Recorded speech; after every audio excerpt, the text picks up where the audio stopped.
David. Who put the bop shawop shawop? I have the gun this time.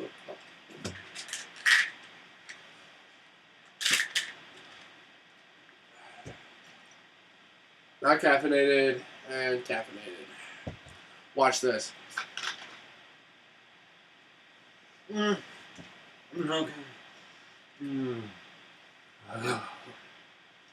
Thank you. So, did we watch a movie or what? Yes, that was a thing. Yep. I died. Yep. I went to heaven. Yep. And you pulled me back. Yep. You're a dick. Yep. Say the name of the damn movie so we can just get this over with. Robin Hood, Ghosts of Sherwood. Ghosts of Sherwood, 3D. No ghosts. No 3D. Thoroughly disappointed. Yes, very much so. End. Alright, plot time? Plot time. Plot time. Plot time. Alright. Tell the plot. Plot time. Plot time. The entire... Okay, there's... What we need to preface is there's two separate plots in its entirety. Plot to half one, plot to half two. Episode A, Episode B. That's basically all you need to know. Yeah. Episode A. The plot is the essential Robin Hood story. You got your Maid Marian, your... what's his name? Fry Tucker? Something like that. Friar Tucker. Friar Tucker. Fry Tucker. Fry Tucker. I don't know. He's fat, so he's fried. And then you got Robin Hood. Robin Hood is apparently incapable with arrows. He sucks. Straight up. Yeah. So he's got the whole steal from the rich, give to the poor routine, but Maid Marian... On moral grounds. On moral grounds. On moral... He wasn't like, you know... He it wasn't like, you know, people were injustice and all that kind of stuff. He just kind of just did it normally. Nope. That's just straight up. There was no story. There was no taxes involved with that. You know, the sheriff... This wasn't his origin story. This was just... Prince John's not even in this goddamn thing. Anyway, so then they're going to the Sheriff of Nottingham? Yeah, played by Tom Savini. That's You did not Savini this movie. This movie was not Savini. Yeah. In other words, the gore was not enough, and there was not enough use of Savini. Have you seen Planet Terror? So what this? He's That's going a $60 to million the. What the fuck up? He's getting to the I'm pontificating. king of the. No, not the king. See, now you're fucking me up. The sheriff of Nottingham, and he's planning on robbing him. And they take these potion things that change their appearance for a limited amount of time or something. What the fuck ever. So then so they go in and they take his gold, but then they're trapped, and Robin Hood's buddies are killed, straight up killed, and then he escapes only to be mostly killed himself. He's then found by a witch who brings him back to life, but then says, if you don't, you have to give up your soul in 3 years' time, or else no for you. And he's like, well, do you have anything that can bring the dead back to life without me giving up my soul? And he's planning on using it on his friends. She does. They drink it. But the catch is you have to do it in 1 day's time, or else they are a plague upon mankind, blah, blah, blah. We get to that. They become zombies. Well, I was trying to make a reveal, but thank you, Matthew. So then he goes ahead, he rescues them, and he gets them in a day's time. He gives them the potion. They're all back to life. Yay! And everyone's happy and woo! End part one. With a rock ballad. With a power ballad that would make, like, hair metal cry. And David found the classified ad that they had asking for the music to be written for this movie. It was beautiful. And whatnot. It was literally everything down to the frickin' words. This thing was made in 2012, and they were asking for a song that was just straight up 90s. So they knew they were trying to date themselves. And then they attached this music video, this like fan made music video that had the footage from but it had the footage from Robin Hood, Prince of Thieves. So I thought that was kind of funny. All right, second part. Robin Hood admits to Maid Marian, like, "Hey, I kind of sold my soul to the devil," and she's like, "What did you say?" I kind of whack, bitch, slaps him. And then after that, this is where it all just starts to blend together. Let's just make it simple. After that, hold on. After that, Sheriff Nottingham comes in and kills all the merry men And then Maid Marian... Including Robin Hood. Yes, including Robin Hood. Maid Marian and Little John come in, and they're like... Little John shows up, just out of the fuck nowhere. Little John! He shows up out of the fuck nowhere, and he's just being badass. They go to the same witch from before, and he's like, yo, give me the potion that brought those other two back to life. And she's like, no, fuck you. And then Little John chops her head off. So then they get the potion and try to give it to the people, but it's been over a day. So they all turn into zombies. And they're running through Sherwood Forest, and they're using potions to fight them off. And pretty lamely, too. And then literally nothing happens. And then they get to the end, and the Sheriff of Nottingham's riding into the forest to investigate what all the ruckus is about. End credits! Credits come back off. And then we have another 10 minutes of the movie. 10 minutes of the movie. Where they're talking about... Where Little John is now the Sheriff of Nottingham, and he's finding out that this witch and whatnot... The witch is going to fight the zombies. And that's it. And then end credits for real. The Ghosts of Sherwood. They title drop at the very end. Oh, yeah. And that's the plot of this movie. And Little John is played by Kane Hodder. I know him in the indie horror circuits as, the guy who was the main antagonist in the Hatchet movies. I don't know him at all, but dear God, I love him. He's the best person in this. He's better than Tom Savini, but then at the same time, Tom Savini's character had nothing. I mean, well, here, let's do that. The funny thing is, on the cover from the poster that we saw, that Tom Savini is the lead guy. He's the biggest. He's considered the antagonist of the goddamn movie. He's in 2 scenes. 2 very lame scenes. Alright, let's go through characters, shall we? Robin Hood. This is not Robin Hood. Dear God, he's so boring. This is Robin Hood, played by Tiny Tim. This is Robin Hood being effectively neutered. Basically and whatnot. Like, the first time you see him, he's silhouette against the horizon and whatnot, and he shoots, and the arrow doesn't even go near the people. I get that's the joke and whatnot, but I'm like, alright. Sorry, I completely forgot to mention that. He sucks at the arrow, but then when the witch brings him back to life and tells him to sell his soul, they give him a potion. They also give him a potion to make your kick ass with the arrow. It makes your greatest weakness becomes your greatest strength. And he becomes basically he becomes legless and apparently he keeps this ability even after he becomes undead. So he is basically a zombie. Think about this now for a second. A zombie Robin Hood that can shoot arrows like Legolas from Lord of the Rings. Sounds awesome in concept. Yeah, but you know what? To be honest, actually, it sounds like an awesome startup for a graphic novel. To be honest, and whatnot. It's you could make it work that way. DC and Vertigo could probably do something with it. I fully agree, but I also throw Constantine into the mix somehow. I also think that you can make anything better in the graphic novel thing if you can do it effectively and just throw in zombies.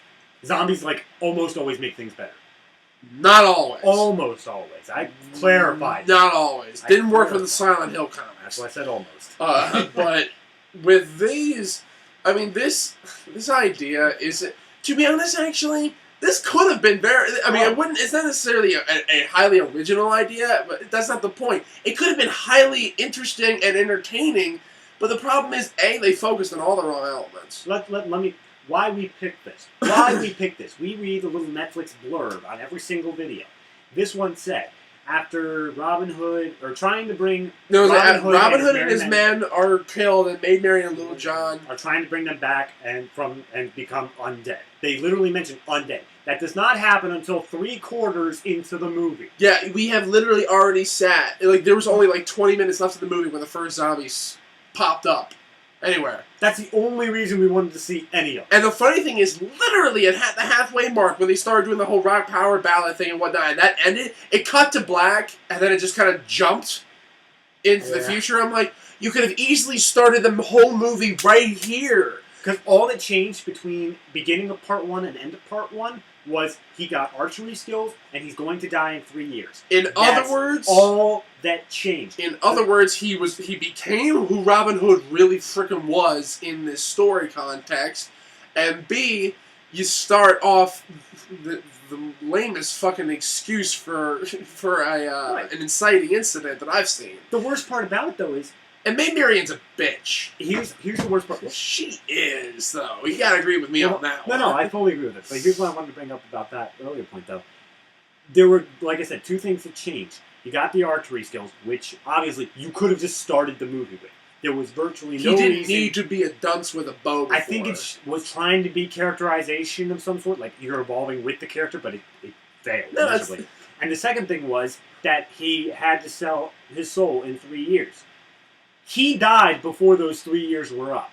He straight up died. Arrows to the chest. So that was completely unnecessary. To be fair, the witch was dead by that point. No, she was not. Yes, she actually. Yeah, you're right. No, they weren't, because she went to go and steal the post. So you know what? None of this. No, logic. Entire first half doesn't matter. Eject. It's like, you know, the movie is making even less and less sense as we continue to dissect the damn thing. It sucks. And I'm not saying necessarily you could have made this good, but at the same time you could have made this fun. Yeah. I mean, think about this. With a story concept like Robin Hood and zombies. Okay, they merged Abe Lincoln and zombies. You can, well, vampires technically, but the undead. It was like you can still freaking. They did do zombies. Lincoln versus zombies. That was another ripoff. Yeah, I don't know if that was the Asylum or not. It was. Was it so? Okay, so they have done that. Yeah. So, but the thing is, you can mesh zombies with anything, and it will work. Somehow. You will find a way for it to work. You still need competent writing. You still need somehow to make it work. Adding zombies is like the best booster pack in the world for script writing. When it comes down to writing, like, you know, if you're writing, and there's nothing wrong with formulaic movies. The reason that the formula is there is because the formula frickin' works. The only difference is how you do the formula. Yeah. So many, the formula, if you get the formula for horror movies, especially zombie movies, slasher films, any of the types of those types of movies, if you get the formula right, even if you're not trying to expand anything, you're not trying to do anything original to that, you're just trying to make a stock standard horror movie, you follow all the major tenets of this stuff, you're going to come out with a basic movie, and it's going to fulfill everything you would want to in a horror film. Yeah. This movie... Yeah. It does a couple major things wrong. First off, it's not a horror movie until about 80 minutes in. This is one of the major reasons why. A, they do all of the tell but not show at first. There are 3 points I want to make here. They do all the tell and not show at the first, so all the interesting crap that you hear them talking about, you never get to see. You just hear them talk about it. It's like the Star Wars prequels all over again. It's awful. But the second thing is, when it finally does start to trying to show you stuff... Like, there's the one point where it's like, hey, what happened to the Robin Hood guy? And they bring him out into the other room. They don't show it to you! Clang, clang, boom, bam, boosh, blah, blah. And he just jumps back in. Hey, guys, I'm fine now. So, like, you know, alright, so you learned, but you didn't learn. Nope. And the third thing is, the entire production of this movie. The entire production of this movie... And this is still mainly talking about the actors as of this point, and the writing. It's literally like someone wrote a script off of somebody's D&D game. I play Dungeons & Dragons. I play the tabletop version, too, and whatnot. I've been playing for about 2 years now, give or take. It's fun and all that stuff. And, you know, I'm trying to work to make it into a graphic novel and whatnot, because it's ridiculous and whimsical and full of chaos and whatnot. But there's a problem with that. Not everybody's D&D characters are good. Honestly, that's what I feel when it started out. He was like, or the stories are not always good. This dude started out level 1 archer. Yeah, basically. Or drink potion of archery. You rolled a nat 1, man. You shot like way off. Like, this is literally like someone's D&D campaign, like a short D&D campaign gone awry. And then Little John. But the thing is, though, the movie version of it is like these people are like LARPing hardcore. Oh, yeah. These guys are like hardcore role playing. I'm like, hey. My nerd side would love to do that, because I'm like, who wouldn't want to play knight in the actual armor in a castle? I'm sorry, I would totally do that. I would totally do that. I've been in chainmail before, not comfortable. Well, no, not comfortable, not legitimate shit, but it's still at the same time, whatnot. They weren't in legitimate I shit. only go legit! Sorry for being that good. Anyway. What else is there oh, the one thing we need to talk about. Absolutely, definitely need to talk about, because it was such a turn-off from the first, line spoken. They dubbed everything so poorly. So poorly. Like, there was not a single... Even shit that didn't need to be dubbed, it looked like. I mean... Maybe they just had really shitty in-camera sound. Or maybe they're just a really big fan of Dario Argento and Mario Bava. They dubbed everything and whatnot. But the point being that... That was because everyone was speaking different languages. It was so bad to the point of, like, they started going Christopher Walken. Like, they... Oh, yeah, they were trying to catch up to their words. They were getting up to a certain point in the movie, and then they had to stop. And then they decided to switch over to William Shatner. And things just got a little cartoonish after a while. It sounded so unnatural whenever they had to match their lips on screen, because they just was... Especially when you literally heard the people, like, mouthing out with the actors. I think the worst part about it is that it's not, like, full 5 seconds off. It's just hitting the uncanny valley. Sometimes it's like, that frame or so off. No, not even sometimes. It was consistently. But it was so close to being there. That's what was so annoying. If it was, like, completely off, you're like... See, it was less for me. It was more for the fact of the matter is that even though, the actors aren't all that good for the majority of the part. By the way, where does Robin Hood take place? Where does Robin Hood take place? Where does the story of Robin Hood take place? England. How many people in this had an English accent? None. Go fuck yourself. Yeah. I mean, it goes back to that joke that Carrie Elway said in Robin Hood Men in Tights. It's like, unlike other Robin Hoods, I speak with a British accent. I'm like, I don't even care that much that it wasn't with an English accent. It was just the fact that sometimes they tried. They tried and they failed. Exactly. I mean, guys, it's not that hard to have a voice coach. Like, one of the last play I was involved in had a voice coach, and guess what? That was a community college production. I mean, we had enough money to hire a voice coach to get us to talk with a British accent. But... I was going to say, to be fair, it ain't really that hard. It's not that hard if you actually decide to really put in a little bit of effort. But at the same time... Yeah.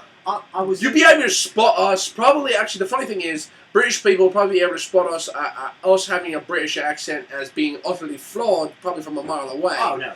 Just at the same time, so we can try to spot an English person trying to do an American accent because they sound fucking hysterical. But the point being that English people make more money on YouTube.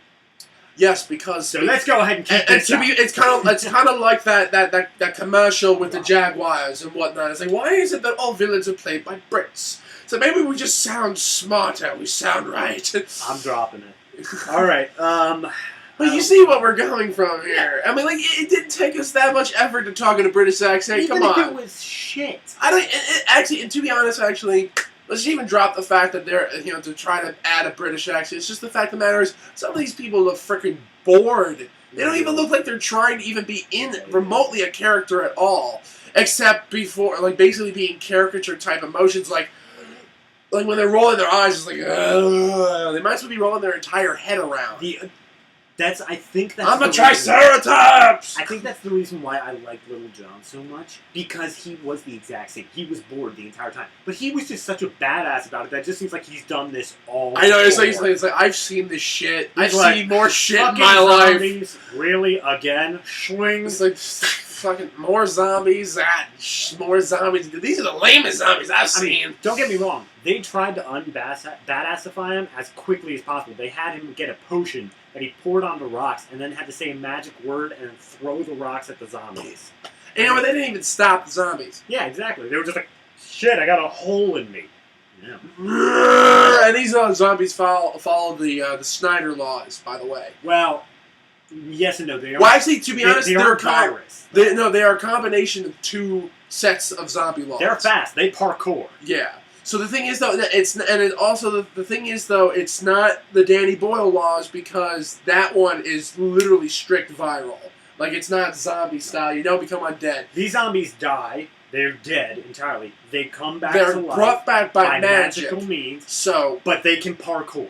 They are two different laws built together, and I've gone over types of zombie laws before. Let's go backwards. There's the Snyder Laws. No, there's we don't hold on. right. We have plenty of time to do this. Alright. There are the Snyder. We're talking about a goddamn zombie movie. I'm gonna break this shit down. It's hardly a zombie movie. I know exactly, but here's my first opportunity to do so. There's the Snyder Laws, which is the most recent. The Danny Boyle Laws, which came up with 28 Days Later. Then there are the George Romero Laws, made from the Night of the Living Dead. And then the first set of laws were made with White Zombie in the 1930s, where zombies were mind-controlled people by basically magic and intuition. So basically, this is a combination of the Snyder and the White Zombie Laws. Now we can continue. Good. So all the cinephiles out there who are like me are sated now, and they'll probably disagree with me the way that I set up shit. Also, I've probably forgotten zombie movies and whatnot. Shaun of the Dead doesn't count as a game changer, everybody. It's a great movie. Hold on. What about the greatest one of all? What? Warm Bodies. All right. Moving on. Bring that movie up in my presence, motherfucker. Let's see here. We talked about the dubbing. Special effects. How was that? Because with a lot of the potions, one scene that was good. Yes, there were, out of all the potions, there was ones where it was like, cast a force field to keep him in the prison or whatever, and here's something that she's not allowed to move or something. But then one was Rocket Rain. That's the one you were thinking of. Yep. Rocket Rain, which you poured it, and it was like a Call of Duty tactical airstrike on your location. Like these rocket things just flew around, just like... It's basically like a meteor shower. Right, and they were pretty bad, CGI. I mean, it wasn't awful. It wasn't awful. They didn't focus on it though. So once the explosions hit the ground, those were practical effects. Yeah, those were it was a mix and whatnot. So it was like. Whoosh. But the reason that it worked was because they had the slow motion runaway shot where there was just the explosions around them. Actually, they're not even. Our faces are a lot more animated than they were. King Hodder's like. Every Monday.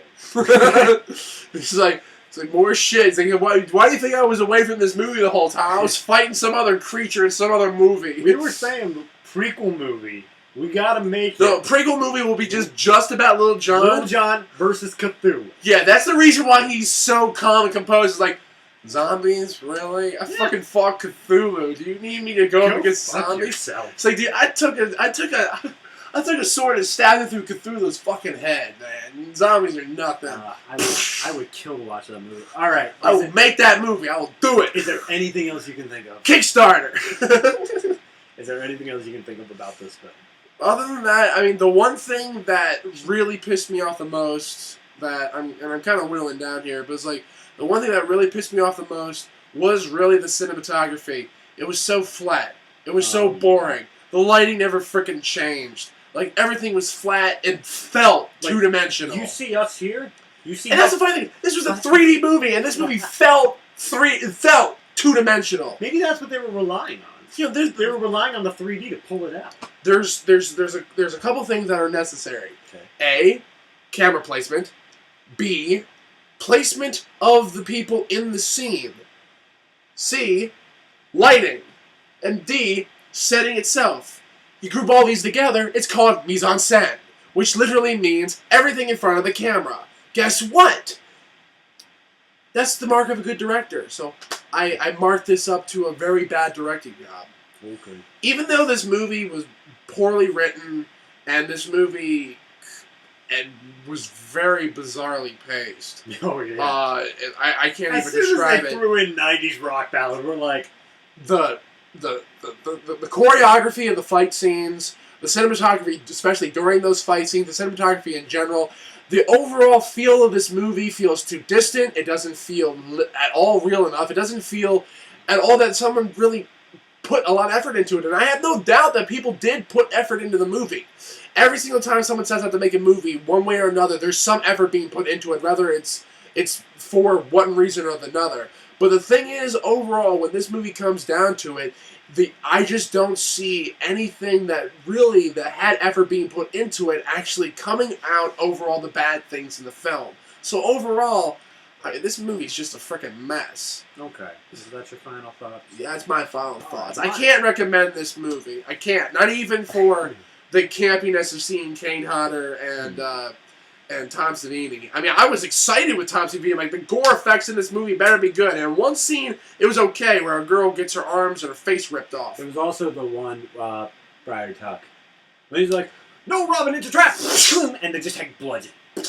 I'm like, and that was it. But I'm like, have you seen Maniac? Have you seen the gore effects in the original Maniac and whatnot? Like that's crazy. Tom Savini got his head blown off. And it looked legit. If you have Tom Savini in a movie, get him to use his special effects. He's a master. This guy has worked on every goddamn major horror film since the 70s. Give him a break. Maybe that's why they cast him. They were like, hey, Tom, could you help us? He's like, no, I'll play in the movie. I'll be in the movie. I did direct the 1990 remake of Light of the Living Dead. All right, my turn. This movie. What do I think of this movie? This movie it's just something else. You said that somebody had to have put an effort at some point. While I do fully believe that, I wanted to point out two things that we kind of skipped over. Thing one, they straight up took Maid Marian's actress in the last act and was just like, hey, there's a reason for that, but you weren't paying attention. No. There's a reason in the story, and I fully accept that. Yes. But I also feel like it could have just been like, oh, we can't get her for whatever time. Let's just write a little bit. It's possible. It's like, we can't. The reason I say that is because they also work into a story why another character left. There was a squire to some random Black Knight character who was guarding a bridge. I know. He was there, and he was like, oh, okay, Mr. Black Knight, here's your axe. And then just got on the Black Knight's horse and just ran off. And you don't ever see a shot of him interacting with the Black Knight as he leaves. It's just the Black Knight shouting out to him, like, what are you doing? Where are you leaving? I'll see you in hell! And the funny thing is, why in the world did you need a Black Knight? I don't know. On a bridge. Like, you really need to be paying homage to Monty Python in this movie? Point being... Aren't you supposed to be in a horror film? That the squires just straight up left, and I don't see any reason story-wise except that, oh, he wasn't in this next shot. We forgot about it. It might be. This movie was...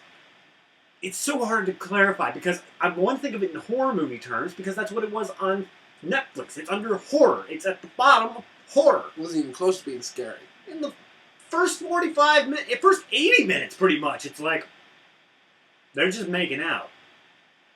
That's 90s rock, but that's all they're doing.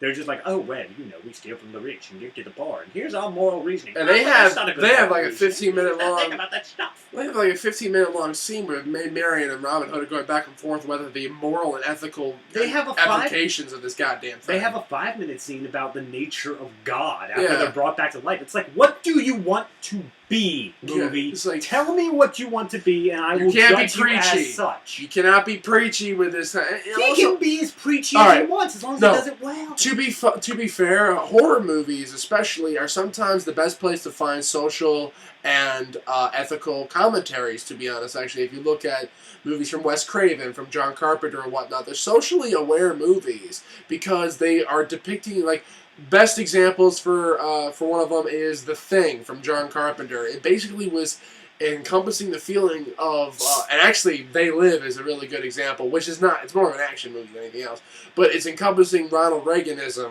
and whatnot, and isolationism during the 80s, and basically the turbulence of the 80s to a point in which everybody thought that the world was going to end. And so the thing is, though, they're using these movies as a way of interpreting the world around them and all that kind of stuff. So if you're going to be giving a movie, if you're trying to do a movie that has a specific message in it, whether it's economical, whether it's whatever, even if you're trying to throw it into the story of Robin Hood, you need to actually do it with some tact. You can't be Anne fucking Rand, okay?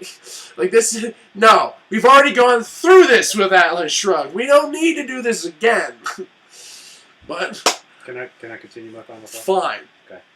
Your final thoughts were kind of like... My final thoughts are all thoughts. Your trailing thoughts are just continuing. That'll be the name of my memoir, just trailing thoughts, and the book will just get updated from Beyond the Grave every year. Don't give me that look. I'm not giving you that. I'm giving the audience that look. I know you're giving the audience that look, but you know what? I can tell you're really giving me that look. See, the audience is giving me that look, so you're transmitting your look onto them, so it's giving it to me. No one's gonna buy your memoir. No one would ever.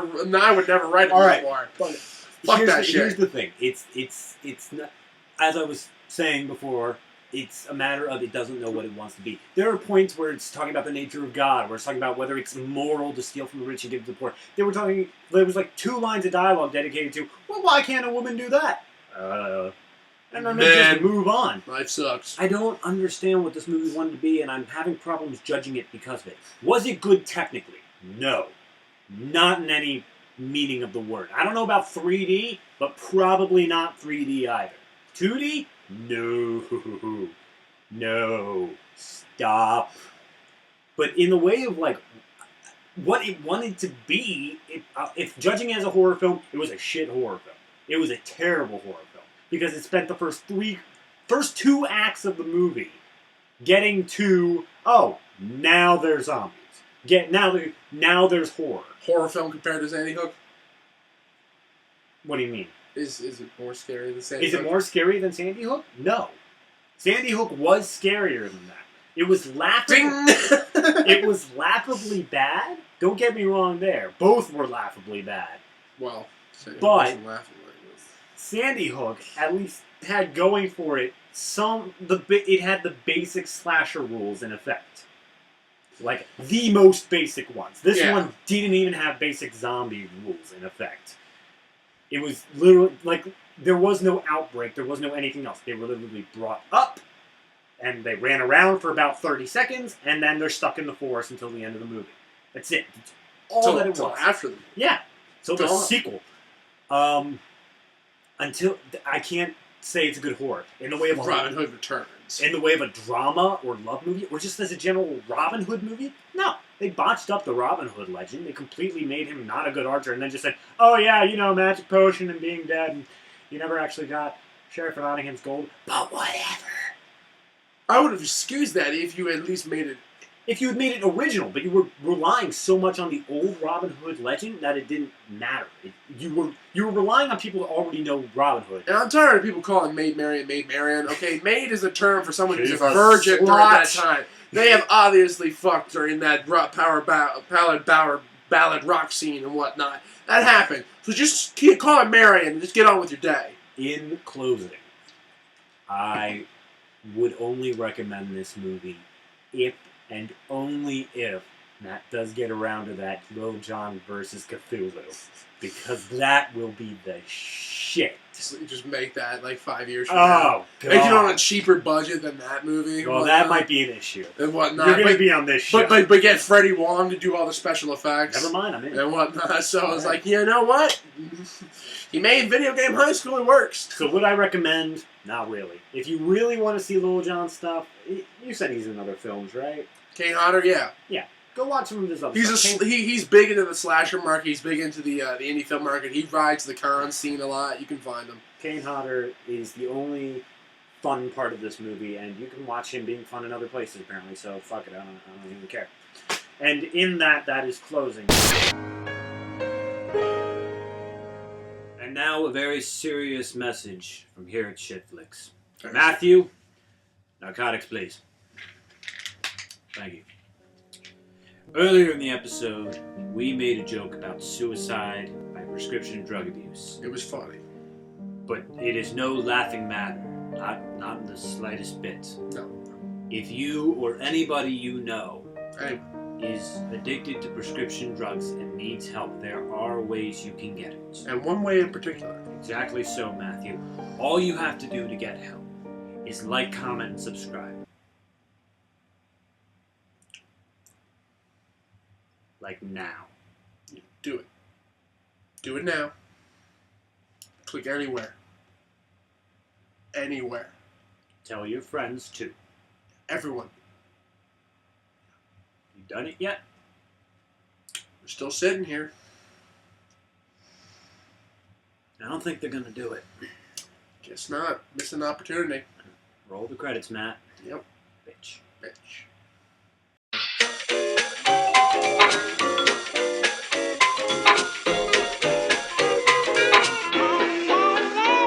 All the bad boys want some more, it's tricky.